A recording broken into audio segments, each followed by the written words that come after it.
There's a surprising amount of variety from one fast food spot to another when it comes to spuds, but only one fry reigns supreme. Can you guess which? We dare you not to race out for an order of fries after making your way through our ranking of the best and worst fast food fries in the nation.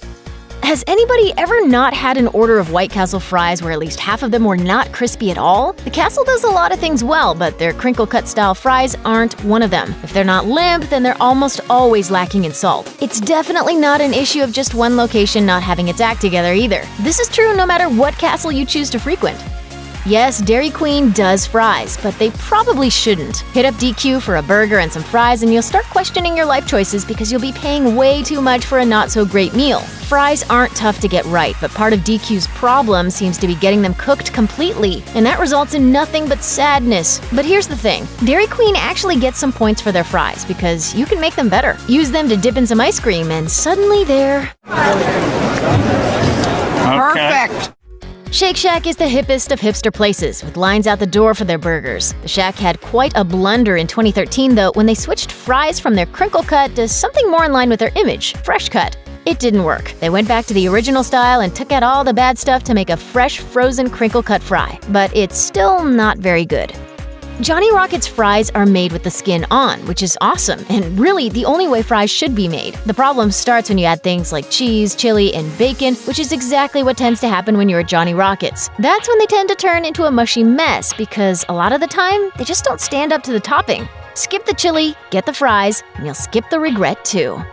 This chicken finger joint is a fan favorite any place where you can find it. The chain serves up a fine piece of chicken and a nice signature sauce. The fries, however, aren't great. They're crinkle cut, but they're often soggy and inconsistent. They taste pretty good with the chicken and the sauce working together, but on their own, Raising Cane's fries are, well, kinda gross.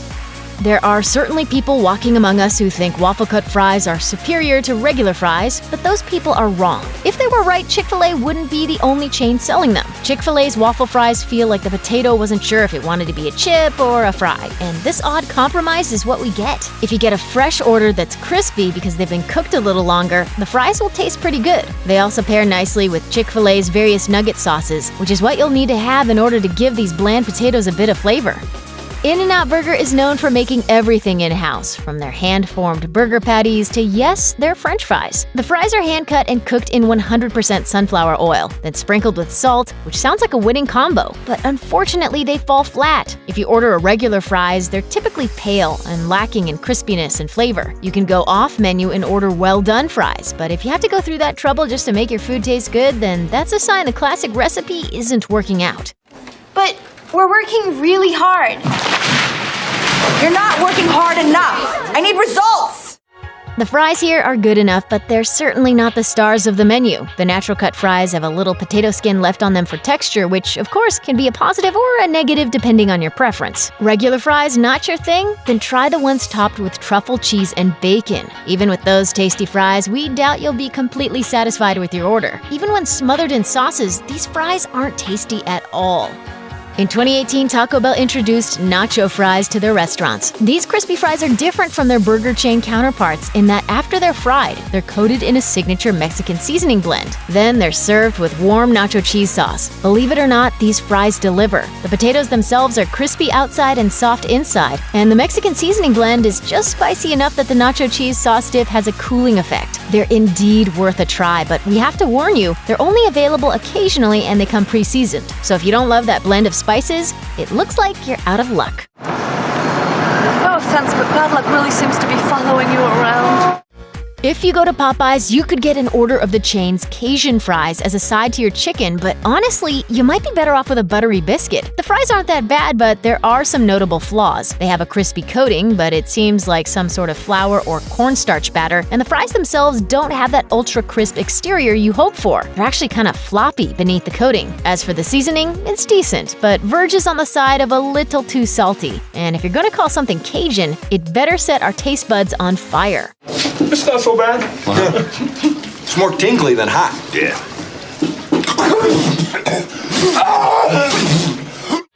Jack in the Box serves both plain and curly fries, but we'll stick to their standard French fries for the purpose of this review. The straight-cut spuds are crispy, not too salty or bland, and have a deeper potato flavor than those served up at other chains. That being said, there is a bit of an artificial flavor to them and a sort of greasiness that begs for ketchup or a dipping sauce. And though they're tasty when they're piping hot, as soon as they get cold, their texture becomes spongy and dry, which makes them a pain to consume. There's nothing more difficult to cook perfectly than the thin fry. It's as much of an acquired taste as the fresh-cut thick fry a lot of popular chains use. But Steak 'n Shake does two things very well. They're consistently crispy and they're consistently hot. Shoestring fries might not be your thing, but at least you know what you're getting, which is a plus. And as a bonus, you can request to have them covered in cheese sauce, which automatically makes them 10 times better. Wendy's has the setup for what seems, on paper, like they'd be perfect fries. The fries are cut from whole potatoes and left skin on, and they're fried in vegetable oil and seasoned with just a bit of sea salt. But there's just something missing. The fries are crispy outside, yes, but they don't have the moist, fluffy interior we crave in a fry of this width. Instead, they're curiously dry. They also don't have a lot of flavor. Bojangles does a lot of things right. One of those things is all-day breakfast. Another is great chicken. And finally, they make a wonderful, seasoned flat steak fry. The easy way to season something is to make your seasoning overwhelmingly salt-based with some heat. You'll find that at a lot of restaurants that claim to serve seasoned fries. But not here. At Bojangles, the true Cajun kick really shines through in each bite. It's just a great fry. No ketchup needed.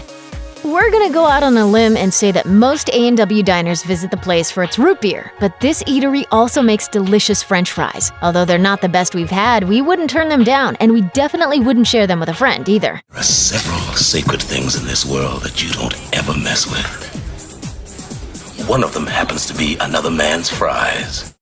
The skin is left on, and the light salt and pepper seasoning is a perfect pairing with the obligatory root beer float. So to dip or not, that's up to you.